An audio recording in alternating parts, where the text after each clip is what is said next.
Their meeting of the Torrington Board of Education at 5:36. If everyone could please rise for the Pledge of Allegiance.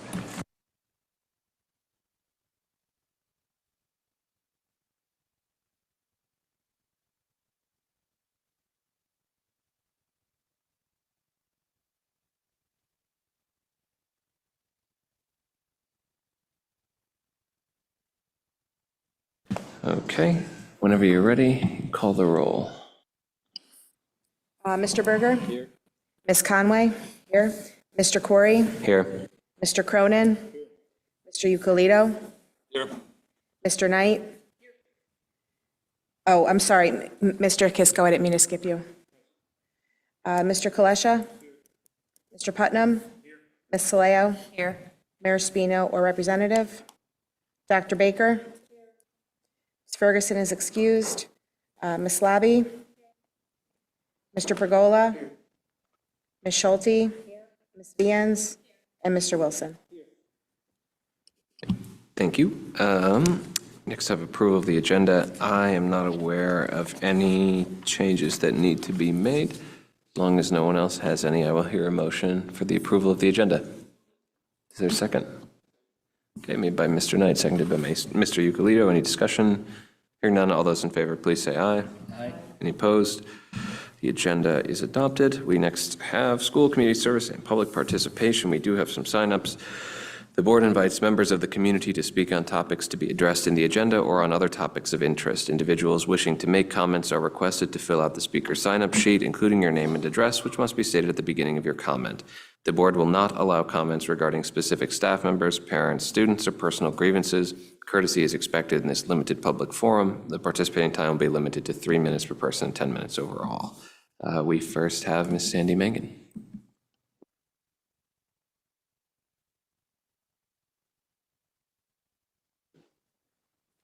Good evening.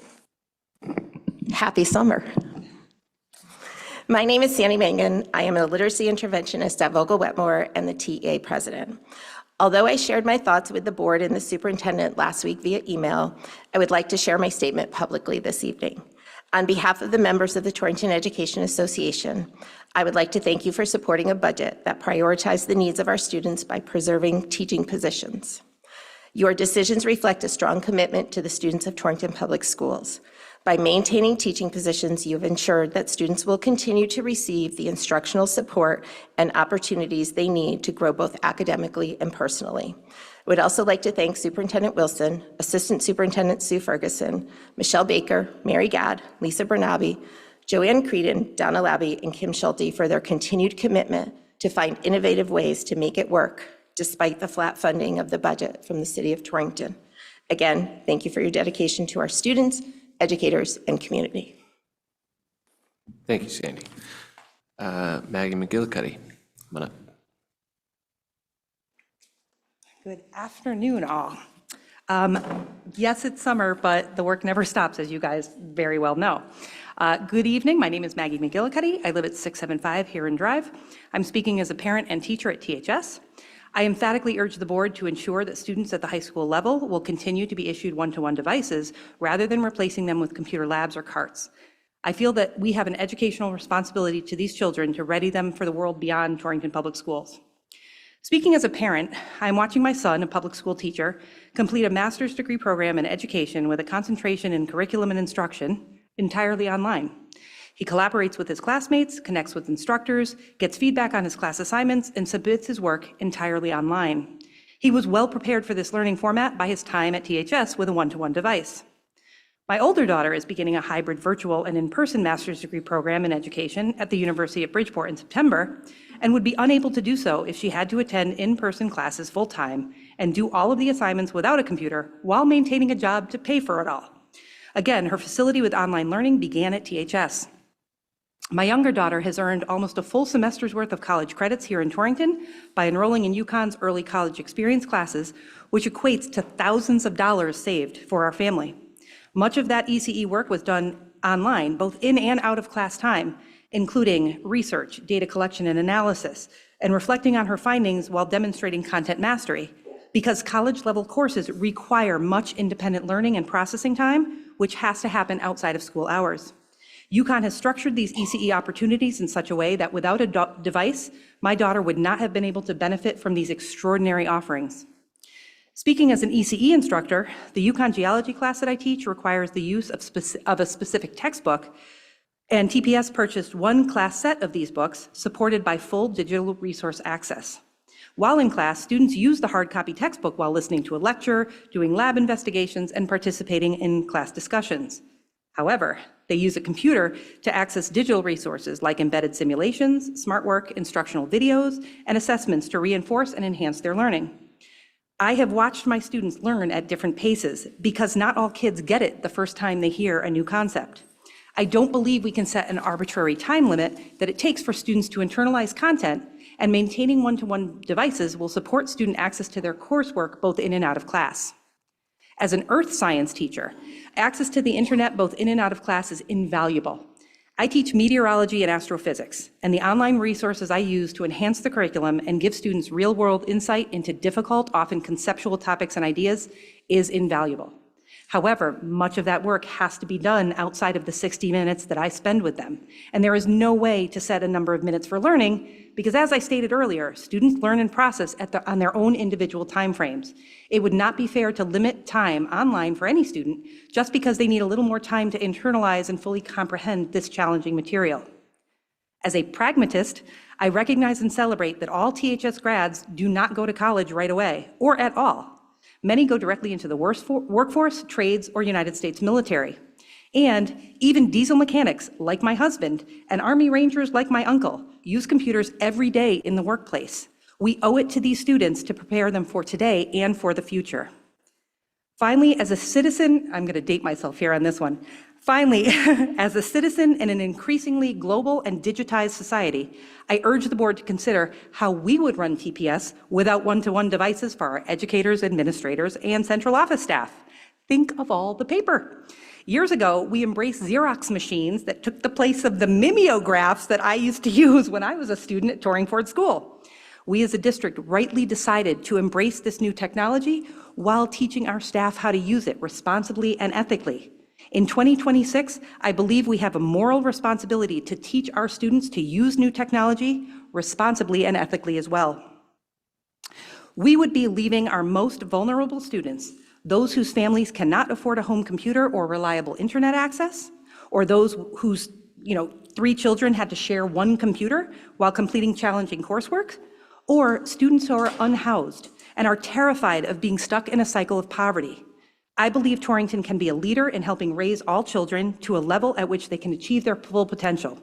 Please continue to provide one-to-one devices to our high school students and highlight the amazing work that these kids do every day at THS. Thank you so much for your time, and I do appreciate the work you've all been doing. Thank you. You're welcome. That was our last signed-up speaker. Is there anyone who would care to address the board? Okay, then we will move right along to the superintendent's report. Mr. Wilson, it's all yours. Good evening, thank you. Very busy month, a lot of fun activities that I'll get to in a moment, but I want to highlight one earlier last week, I should say. The grade 3 students at Torrington were given the opportunity to soak their administrators, including me, with water balloons because they had the highest growth percentage of achievement on their scores on the STAR assessment. So they were given the number of balloons based on the number of points. So some students had quite a few that they were throwing, and it was a real fun activity, and there were some pictures online, and really good way to get the students engaged and to reward them for their great efforts. Scholarship night for the high school was wonderful. The TMS Awards night was amazing. I know Board Member Conway was there. The graduation, I want to thank Mr. Corey, Ms. Conway, Mr. Putnam, and Ms. Saleo for attending. I think the graduation was amazing. It was such a great way to send off our seniors as their culmination of 13 years here with Torrington, and it was a great evening. And thank you to Ms. Vians and her team for live streaming and for some drone shots at the end of the event as well. Our students have worked very hard this year, as have our teachers, and their test scores and their growth scores are beyond impressive. And I want to say to those students, administrators, teachers, and to every staff member to take the time needed this summer, rest, relax, recharge, because August will be here before we know it. Thank you, Mr. Wilson. Does anyone have any questions or comments?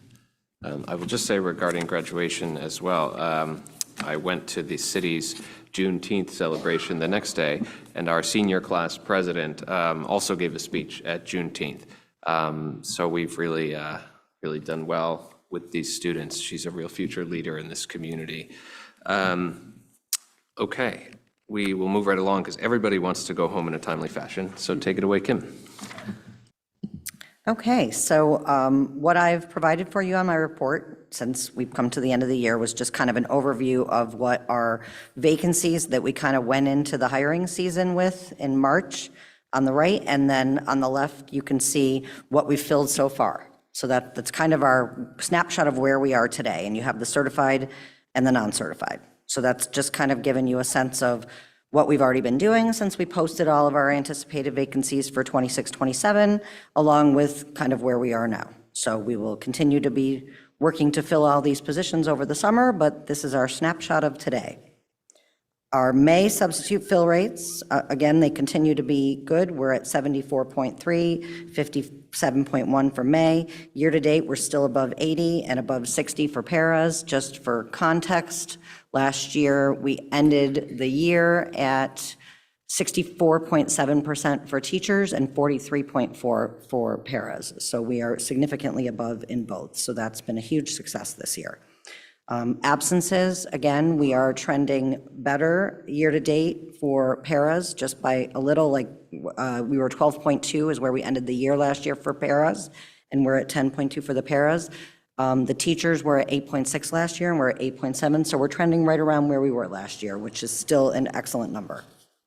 For our initiatives right now, we did attend 2 job fairs recently. We went to the CEA job fair on Saturday, June 6th, and that was very well attended. The CEA always does an excellent job of advertising that, and it's always nice to attend that event. So that was in Milford this year.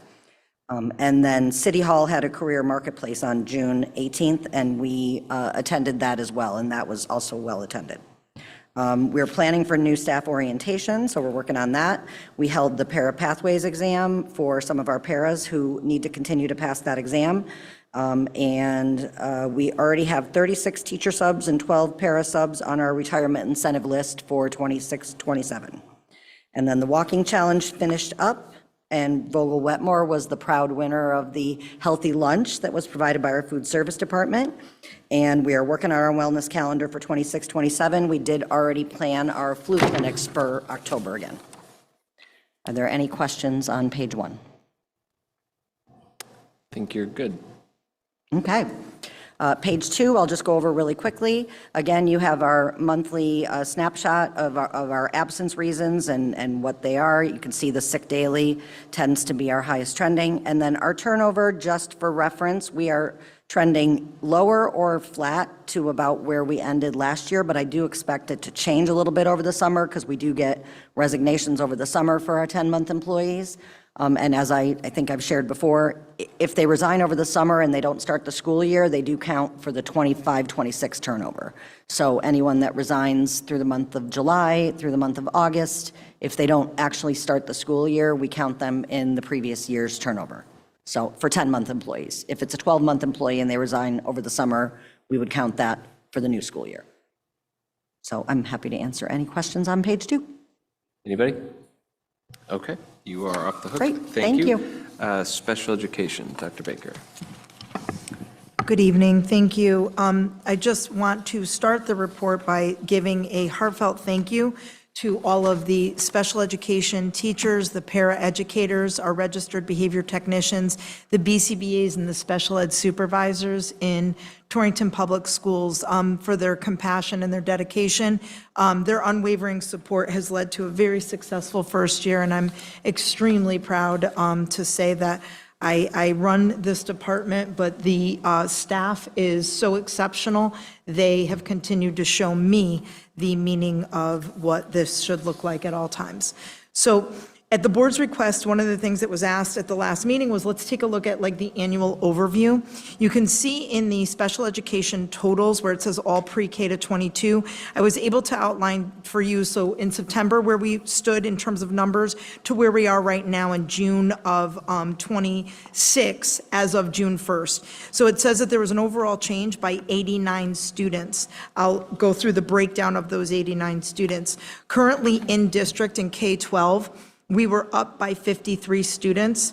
Further analysis of the 53, we break that down every single month. We look at approximately right now, as of June 1st, 34 of those students moved into Torrington Public Schools with IEPs from other cities. So we adopted those IEPs. The other students were PPT'd in, meaning they had been through Tier 2, Tier 3, almost at the 3-year mark. So students, the last 19 students did make it through our PPT qualifications. The in-district prevalence rate I shared with you, it started at 16.7. We're currently at 18.1%. I did put in the state prevalence rate. We just received our state prevalence rates for this past school year. The State Department is up at 18.1%. The state and our counterpart towns are seeing about a 2% increase in prevalence rate. Currently for us, our state prevalence rate is at 19.4%, and our district identification rate is at 18.1%. The in-district pre-K students has gone up by 32 students, again, all in line with typical years prior to this. As students become of age, they are able to get their IEP and they are qualifying for special education. In District 18 to 22, we kept that program at 13 students. Our outplacement for students who are 18 to 22 remained at 3 students all year long. Are currently outplaced by PPT. Those students in June of 2025 were at 80. In September, we were down to 67 students, and we ended the year at 67 students. We're anticipated to start next school year with only 56 outplaced students. Again, all of these numbers do fluctuate and are very fluid, but it's important to know that we're down considerably in terms of outplacement for our students, meaning we're doing a great job of supporting our students in district with our capacity. Agency place for DCF went from 5 students to 3 students. We were down by 2. Magnet, Parent Choice, and VOAG went from 35 students to 39 students. And last but not least, under the regular education 504 plans, we went from 300 students to 371 students. That, again, is also typical as we get many prescriptions, notices from our pediatricians. Students are coming in with mental health diagnoses. That number is cumulative over time, but we did end at 371. Does anyone have questions regarding that portion of the special education numbers in terms of the annual overview? Anybody? I saw Jeff first.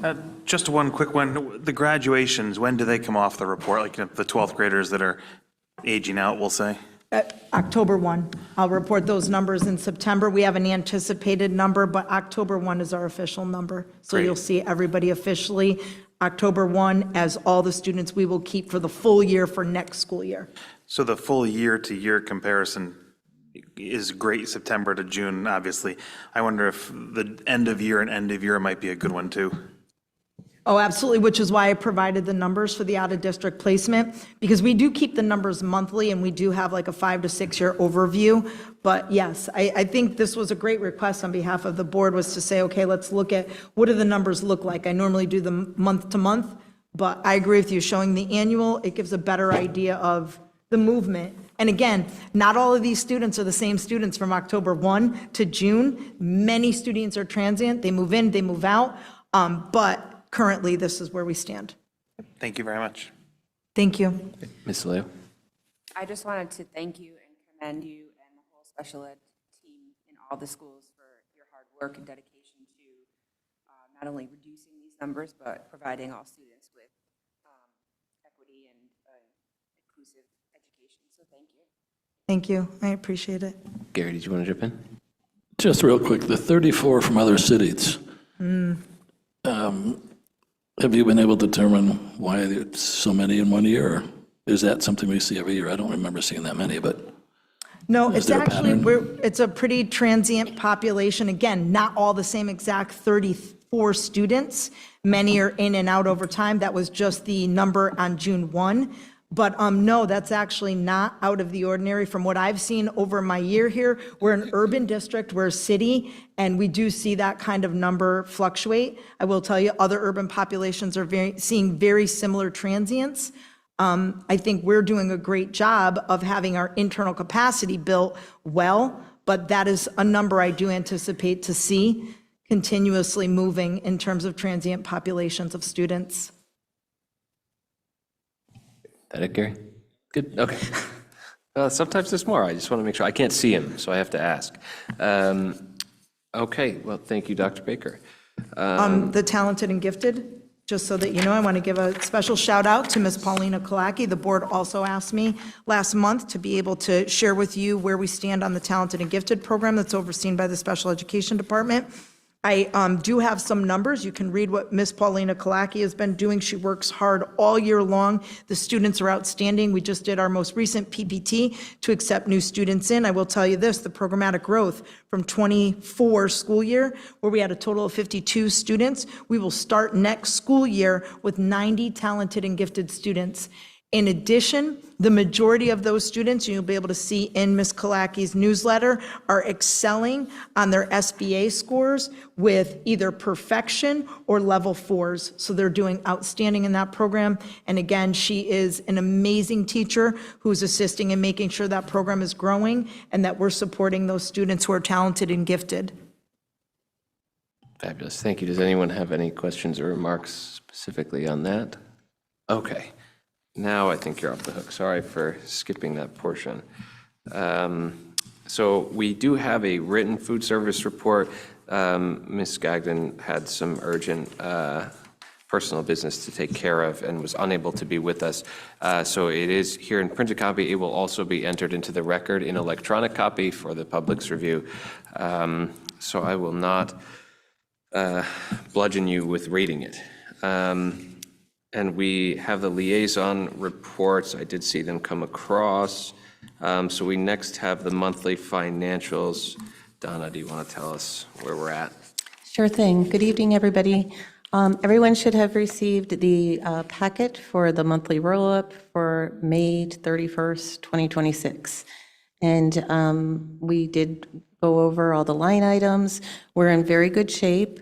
I did describe one of the overages in the purchase property services, but I feel comfortable that was, due to our little snow plowing and a copier going over a little bit. And I am comfortable with that because it's less than 10% over the overall line item, and we do have other line items that are in good shape. So we're at a good point as of, the end of May. Did anybody have any questions?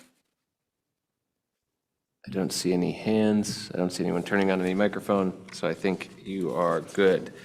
And thank you for your work on the budget, all of you really, but especially your department who is now going to be responsible for implementing it.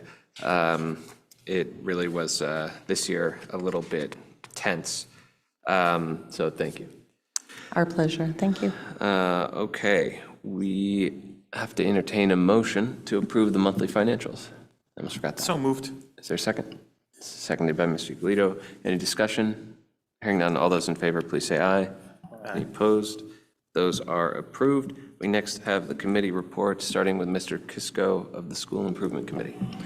School Improvement Committee had a very brief meeting this month at which we voted to send on to the board with our recommendation to adopt the new mathematics textbook and program that goes along with that, and we'll be hearing more about that later. It is an action item. Fabulous. Anyone have any questions or remarks based on that report? Okay. We next have the Policy Committee, Mr. Ucalito. Policy did not have a short meeting, but we didn't really get much done. Nothing was moved to the full board. We talked about dress code, and we'll address that in August. We're going to talk about some changes, possibly. And then same thing with screen time. we're still working on a drafting proposal. Kim is working on it with Mrs. Ferguson, although she may be gone, I think, on the 30th. And it will be ready for our next meeting in August to be presented as a draft of some of the discussions we've been having, but no decisions were made at the June policy meeting. Okay, thank you. Anyone have any questions? Okay, we next have facilities and technology. Mr. Cronin, were you running that meeting? Okay, take it away. Yeah, social media, strong across the board.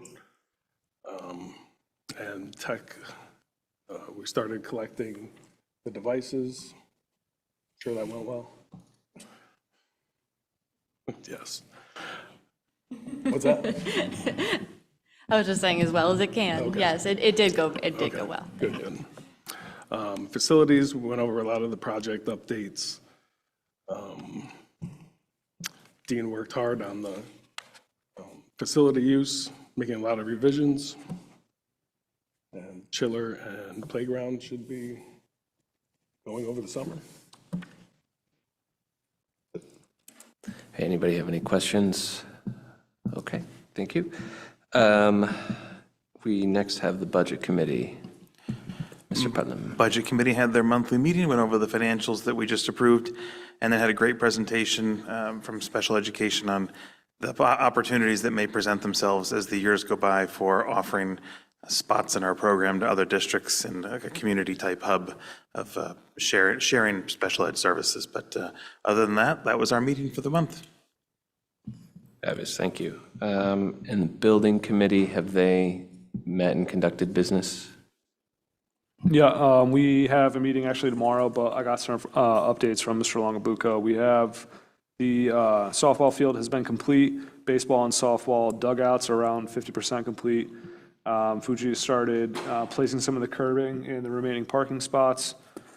SLAM is currently preparing a presentation for the condition of the landscaping. They're going to present that letter to Fuji, let them know that the work is not going to be accepted.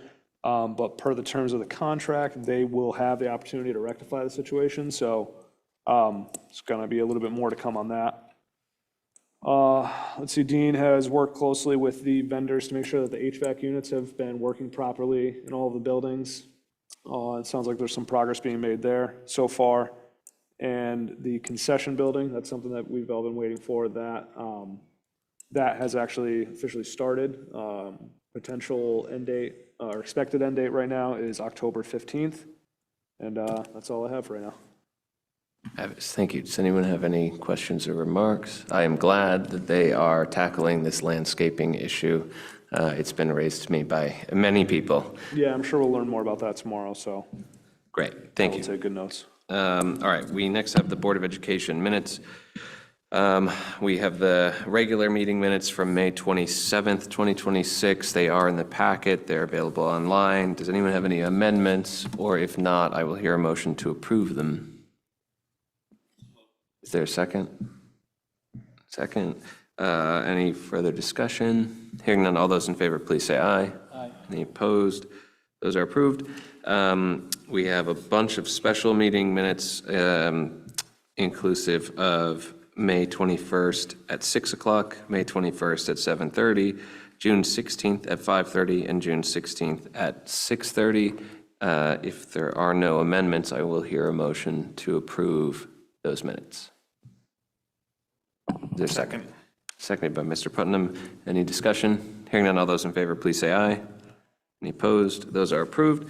And so long as there is no objection, I would entertain a motion to approve the following subcommittee meeting minutes: Facilities and Technology, May 13th, Budget, May 13th, School Improvement, April 1st, Policy, May 6th, and Budget, May 21st. Is there a second?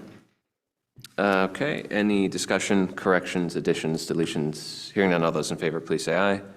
Any opposed?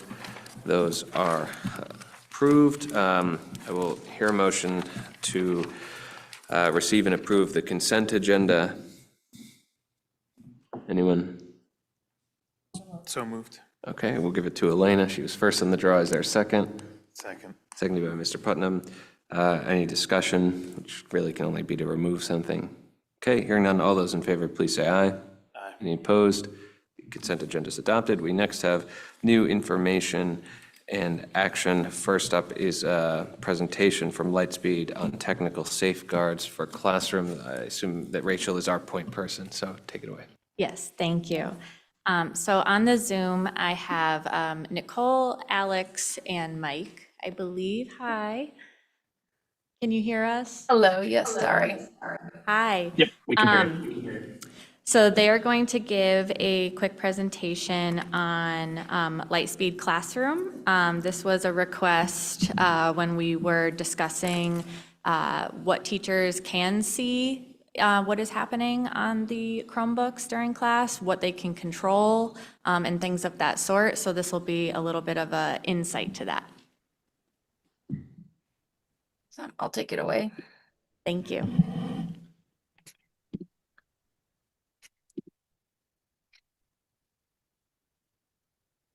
All right, I'll move somewhat fast, but if you have any questions, let me know, and Alex and I are happy to answer them for you.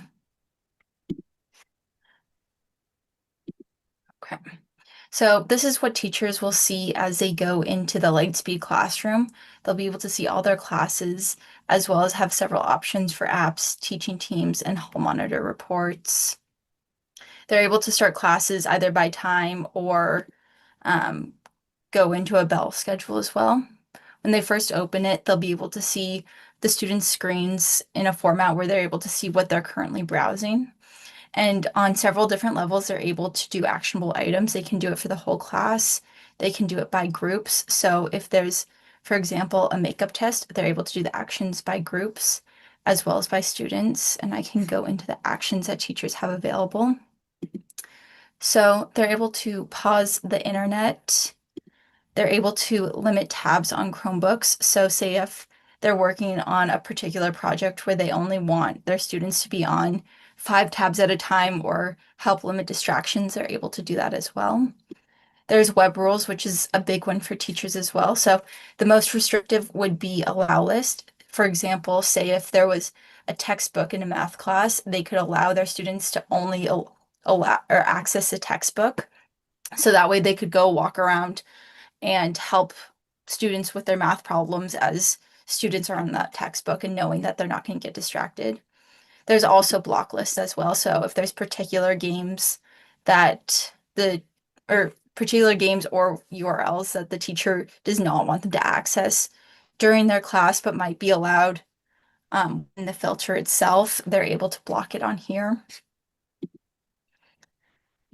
They're able to view it in different ways. So depending on the activity they do, they can view it as this, and it allows them to easily see if there's only a certain amount of URLs, they're able to see the URLs faster that way, as well as the status. So if they need help on something, if they're complete something, or whatever it may be, it's a faster glance to look at that depending on the activity that they're currently doing.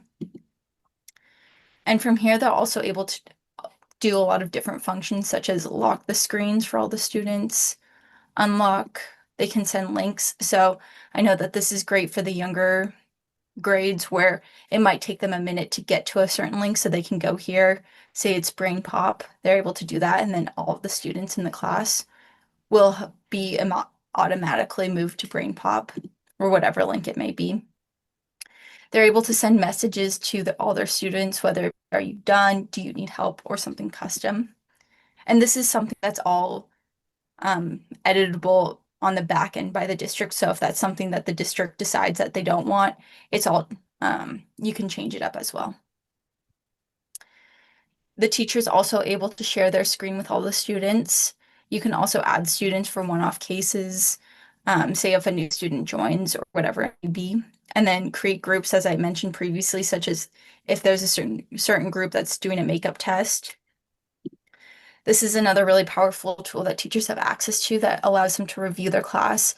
So as teachers may be busy during the class and might not have eyes on every single person and helping students with certain things, they're able to go back and review what happened during their class time to make sure that moving forward, they can have the most effective class time that they can. So they can look at when were students most engaged, or what websites would be helpful to block during the next class to help make sure that we maximize the time with the students, as well as what students might be struggling to stay on task and might need maybe a subgroup where they're a little bit more restricted in terms of their abilities. So it just gives that teacher the power to view what could benefit them in terms of the class. And they're also able to go back through and change the date. So if they can't look at it that day, they're able to look at it at the end of the week or whatever it may be. Zoom's being funky. Okay. And then from there, you're also able to do it again on a group level. So say there's a makeup test, you want the makeup test students to only be allowed to access that URL. You're able to put it in the allow list, or it's a student that gets distracted easily. Maybe it's putting it in the block list, as well as actions on a group level as well. So the same ones that you're able to do by class level. And then the nice part about this too is it also allows teachers to have a quick at a glance of what the students are doing. So they can, one, see how many tabs a student has open and what tabs that student has open. And if they click on that and say, hey, maybe I don't want them on Google search or whatever it may be, they can go in and close out Google search, and then that student will only be able to see the tabs that the teacher allowed them to have open. They can also see if a student is logged into multiple devices, maybe queuing in if they're distracted or focused on something else. There's also one that will pop up in just a second, and it's a little purple sparkle, and that will indicate if a student is on a website that uses AI. I know that's a focus for Torrington right now, so a way for teachers to easily see if a student is using AI at a quick glance is it will pop up right here. Oh, here is the sparkle. And then there's also an eye for off task as well. So if that pops up, a teacher is able to see quickly, once again, at a glance, if a student is getting distracted and might need some additional reinforcement to be pulled back into whatever the conversation's about or whatever they're learning about. And they can see that very quickly in terms of what's going on. They're also able to add co-teachers as well. So if they have an aide, a student teacher, whatever it may be, or substitute, they're able to easily add them in here as well. So they can help make their class as efficient as possible. And then another part of it, which you guys have insight as well, is they're able to see approved apps within Classroom as well. So they can go in and see what's approved. If they want to request an app, they can do that by saying if they want to go to the technology department and say, I want to request cool math games, they can put the URL in here, how they would use it, and go forward and request it. And then through Insight, the technology to get access to do that. And by doing that, we hope to try and help make the teachers' experience more efficient and make sure that the time that they do get with their students, they can be focused on teaching the students and making sure that the information that they're getting is relevant and fast and at their need and accessible for them as well. Do y'all have any questions for me? Anybody have questions? No, it looks like it's a quiet crowd. Thank you very much, Nikki. I appreciate you going through that with us. I think it was a good little insight to say, this is what teachers can see, what they can control. So I appreciate that. Thank you so much. Yeah, of course. Oh, there's one question for you. Is there a dashboard where the district can see how much utilization it's getting on the teacher side? We can see, are we using these features, and can we give them more tools, or how do we support them to use the tool? If 12% of them are using it, maybe we need to educate and give some more professional development on something like that to help expand the use, because it can do a lot of things, but it's like anything else, right? It can do a lot of things only if you use them. We do typically offer professional development for these at the 2 PD days in the beginning of the school year. And Nikki, I don't know if you are able to pull it up real quick, the learning lab that you guys offer with all the tutorial videos and things of that sort. So if teachers, are forgetting how to do a particular action or something like that, they have this really nice learning lab platform now where the teachers can go in, search up what they're trying to do, watch a little video or a tutorial on it. Yeah, sorry, I don't have access to it right now, but we do have Okay. a portion on the a normals teacher thing. It's not on the demo for some reason, but we do have access to a learning lab. And then Rachel also set up time for all the teachers to do training. And if it's ever something that comes up as well, Rachel doesn't necessarily have access to it, but we have access to who's utilizing the tool. So we can always send reports to Rachel as needed. Thank you very much. All right, thank you. Thank you, Nikki. Thank you, Alex. I appreciate you guys coming. No problem. Absolutely, we're happy to have you here. Okay, thank you all. Thank you, that was informative, so thank you for organizing it. My sense is that there's no needed or proposed action, it was just a presentation. So we have next a proposal for the textbook adoption, and I believe the superintendent's asked me to call up Lisa to tell us a little bit about that.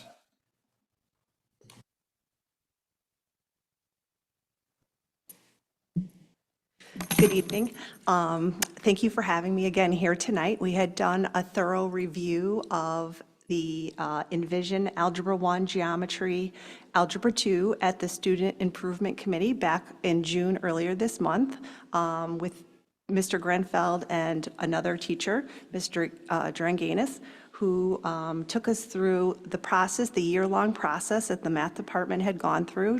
We reviewed probably 7 or 8 different resources throughout the year, had presenters in, tried out many of the lessons throughout to see which was going to be the best fit for us. And we had ultimately come to the Envision as the best resource for the department to move through. We had proposed to purchase class sets, hardcover textbooks for each classroom, have online access for home. And the presentation was included in the packet this evening as well, if there were any other further questions that you might have on that process. I know a lot of you were there that evening. Yeah, go ahead, Gary. When I was in school, there were 2 algebra levels, A and B. I was always the B. I was here for the discussion. Sure. It looks great. Can you bifurcate, or can you break down between the students who probably won't be going into college, but rather the trades or whatever other choice they may make, where the algebra lesson is not quite as difficult, or is that not accepted by the testing requirements? Well, there still is a level of Common Core state standards that all students need access to. But we try to address through application various careers and fields that you're talking about as well in the applications that they're seeing in class. Yep. Anyone else? That wasn't your hand, was it, Joe? No, okay. Okay, well, thank you. I just want to say, too, this is something that I'm really happy that we are able to work into the budget. I know, obviously, the teachers were very grateful that we were also able to preserve teaching positions, but it's rare that we both get to preserve positions for our staff and make significant investments in programming. So this is something I'm really excited about, and thank you for all of your work. And we truly are appreciative of all the support you're giving to math as well. We want our kids to do better than they are. Okay, so if there's no further questions, I would hear a motion to adopt, is it AGA? The Envision AGA math textbooks. I move that we adopt the textbook program as presented. Second. Okay, made and seconded. Any further discussion? Hearing none, all those in favor, please say aye. Aye. Any opposed? That is adopted. Thank you so much. And again, I truly appreciate all your support and time with this. Thank you. We next have a discussion and action regarding placing 2% of this year's operating budget, which would amount to $1,574,454 into the Board of Education's non-lapsing account in accordance with the law. I don't think that there really needs to be much presentation. That sort of speaks for itself. If you have questions about that matter, now is the time, and otherwise, I would hear a motion to do just that. So moved. Is there a second? Second. Okay, any further discussion? Hearing none, all those in favor, please say aye. Aye. Any opposed? Okay, that's done. I would caveat, just because I didn't say it, and that obviously won't be done until the close of the fiscal year, and all the purchase orders have already been closed, so we're not putting money in there until we've actually spent down what we need to spend. Donna is nodding. She wants you to know that as well. Okay, then we next have an item to use the 2% non-lapsing reserve fund to pay for health insurance. My understanding, and the superintendent will correct me, is that ordinarily, like, we can't prepay for those types of expenses out of this year's operating budget, but the board has much more flexibility for the prepayment of certain expenses if it does utilize that account, because it doesn't have the same demands on it that are placed by statute that our current budget does. So in order to do this in a way that is audit compliant, that's a very important phrase, we would pay for some health insurance expenses upfront using the 2% reserve. Is that correct? That is correct, and we would issue that all on July 1 to make it even more audit-friendly. Fabulous. Any questions? And if not, I would hear a motion to authorize the superintendent or his designee to carry out such action. I have a question. Oh, yes, please. Is there a reason that we could still do that, but where we wouldn't wait until the end of the year when the funds were actually needed to meet the budget? Just gives us more flexibility with that account. He did just say he would wait till after July 1 to do it. I was thinking the end of, as we get into the fall, into 26, 27, use it as the last payment rather than the first, so that that money is available in the event we need it for something. Oh, I see what you're asking. You understand what Jeff is asking? Yeah, I could clarify. So this item is speaking to the 2% that we currently have from fiscal year '25. So we're using those funds for, the first payment for the insurance. It's not our future one that we're getting. It's the one that exists currently. Understood. I was just suggesting that we make it the last dollar we spend so that you have flexibility that way, because that fund has no limitations on what we can spend it for, that's all. Yes, the board did discuss this matter as it deliberated over the budget, and that was not an issue that was raised at that time. So my understanding of this is that it's somewhat immaterial, but always better to just start paying your bills. Any other questions? Okay, so I would entertain a motion to authorize the superintendent or designee to carry out those actions. Is there a second? Okay, seconded by Mr. Galito. Any further discussion? Hearing none, all those in favor, please say aye. Aye. Any opposed? I won. Okay, Mr. Putnam is opposed. Any abstentions? Okay, that carries. We do have a possible executive session on the agenda with the following action. However, the board's legal counsel has not yet made it. So at this time, I am going to just recess this meeting so that I can give him a ring and see how long it will be before he will arrive. So the board is in recess at 6:24.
In order here at 6:30, we have next a possible executive session regarding an attorney-client privilege communication related to the superintendent contract.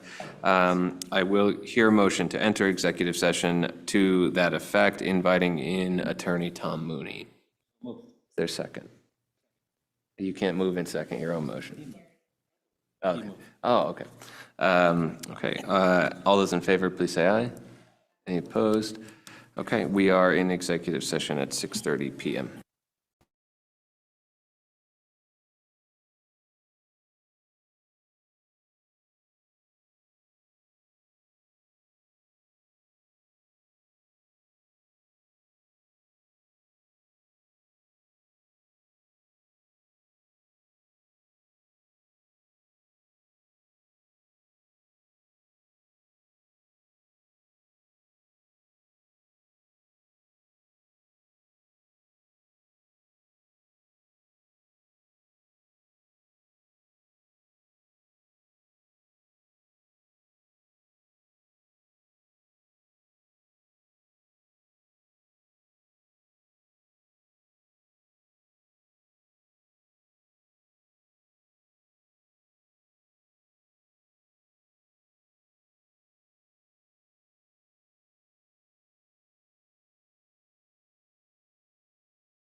Okay, the board is back in open session at 7:13 PM.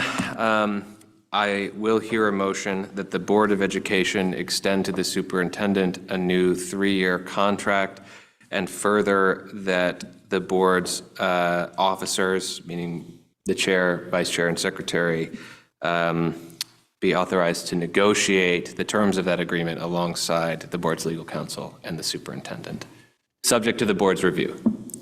Is there a second? Okay. Any discussion? Roll call vote?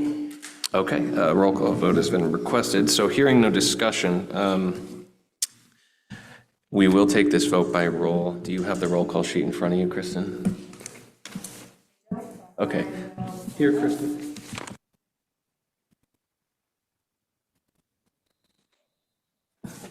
Okay, so you may call the roll when ready.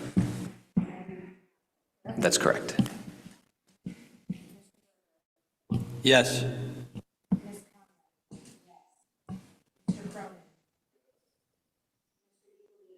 Yes. No.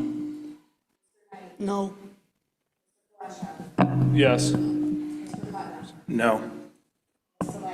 No. Okay, with 5 votes in favor and 4 votes in opposition, the motion carries. Congratulations, Mr. Wilson, and we will partner up with you as soon as possible to negotiate those terms. At this time, I have a bit of an emergency to attend to, and I'm going to pass the chair for the concluding items to Mr. Berger.